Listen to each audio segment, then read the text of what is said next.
Yeah, so John George. Okay, so first of all, with John George, I really want to rule out the fact of that caravan sighting that was put online yesterday. Now, the reason I'm going to rule that out is because obviously I have spoken to several people behind the scenes, and from messages that were sent from John George and from people kind of back in Belfast who had kind of spoke to him that day, he fell off the radar at about 10 p.m.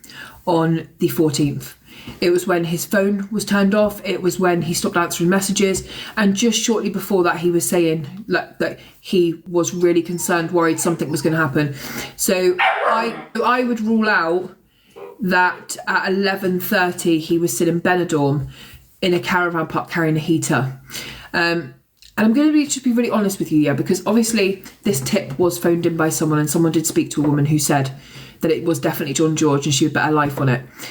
In the cases that I cover, we often have people bring forward tips that aren't true. And when they bring about those tips, when it's a case, no, I've just come on. When it's a case that's really highly publicised, I'll just go for it from the beginning. So yesterday, Jay Hurst, one of the searchers out searching for John George, who's obviously on TikTok as well, he was on a woman called Lisa's channel, and they talked about how there was she's not due to 1 o'clock in between. Yeah, so this man Jay Hurst said they'd got a tip, the family, that a woman came forward saying, oh, I saw John George at about 11:30, 11:45 on the 14th. And he was at a caravan park in Benidorm with two young lads that sounded very much like Jimmy Weir and Dan McMeekin, and he was carrying a heater. And he actually said to her, oh, it gets cold in the caravan at night time and stuff. And she said it was definitely John George. He spoke to me about being a boxer. We laughed at his turkey teeth, like how lovely his white teeth were and stuff. I'm going to say that all of those details were available in the media. That he was absolutely put out. That Dan McMeekin and Jimmy Weir were in the flat when Jimmy went in. So like the young lads were kind of described in that. We also know that he, had those bright white teeth. And if you remember, one of the first days I covered his case, I said to his family, are they natural teeth or are they like turkey teeth? Because he's got beautiful teeth, he's got a beautiful smile. So everyone can see all of those things. Now, when people say, why would she say that? That's weird. It's not weird in these cases. I can't even tell you the amount of people that come forward and give false tips. It's human nature sometimes to believe that you are being helpful. Thank you, Cheryl. Being helpful or somehow kind of giving the family some kind of relief, or you're getting involved in a situation. I've covered cases where people have gone to death row because a woman has come forward and said, Ronnie Pickering.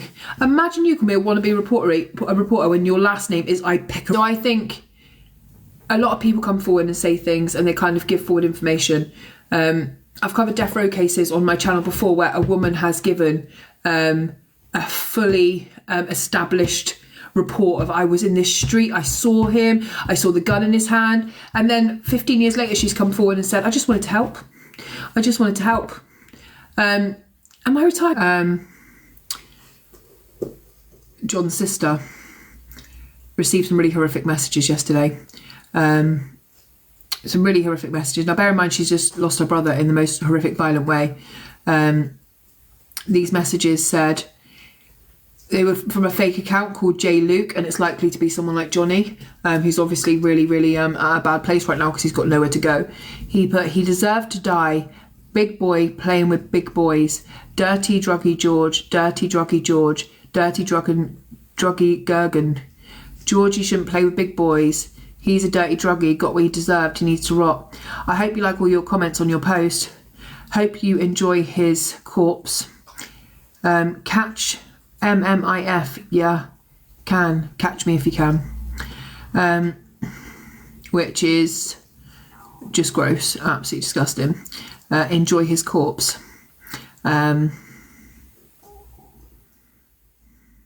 It's between Madison and someone called Tanya, and I don't know exactly who Tanya is, but the messages are Madison kind of gloating about what happened.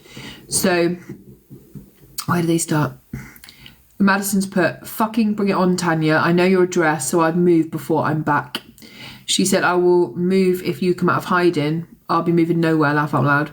And Madison's put, I'm not hiding, ha. Do you think I'm going to let a death of someone ruin my life? I'm living my best life. And the woman's Tanya said, you won't be back for a long time. And Madison put, until dirty thing like you do these things.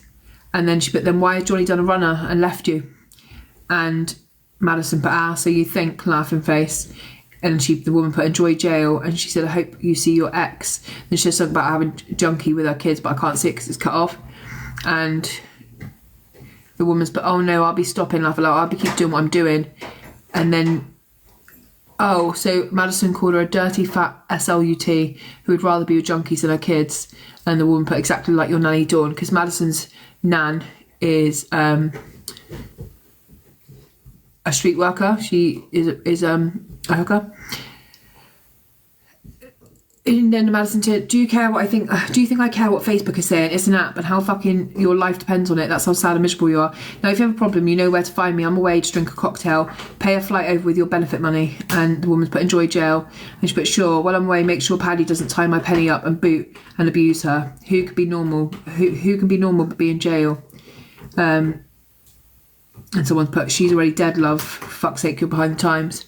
Her nan is in from Belfast and can kind of give me, and I don't want to, I'm not asking for any other reason than because I need to make it fit into the case. Was John George single when he went over to, was he single, not in a relationship when he went over to Spain? Or was he still with a current partner? Because I can't work that out. And there is cables under my desk, surely bit through my ring light. Let me have a look if I've got the message. Died because of drugs. And I've even looked into, because everyone said about he owed 30k for the cannabis in the taxi. I've managed to confirm that he owed nothing left of that debt. He didn't owe anyone any money for that. And the people he owed it to actually have even messaged his parents saying, I'm really sorry about what's happened. So there was no issue there. John George did not owe anyone any money. And when he went over, he was not a crackhead. He was not addicted to crack, had never been addicted to crack. He had an addiction to Xanax. That is what his drug of choice was. It was what he had a problem with. And weirdly enough, when Johnny invited him over there, he got him straight onto Xanax again, knowing that he was clean from Xanax. So he knew that the way to get to Georgie and the way to kind of make him weak was to offer him that. Yeah, she was left for Georgie to do with any of that things. He went over there, and so Johnny definitely killed Georgie. I can't put out exactly right now, especially pending autopsy and stuff, exactly how we know that, but we know full well that it was Johnny that took his life.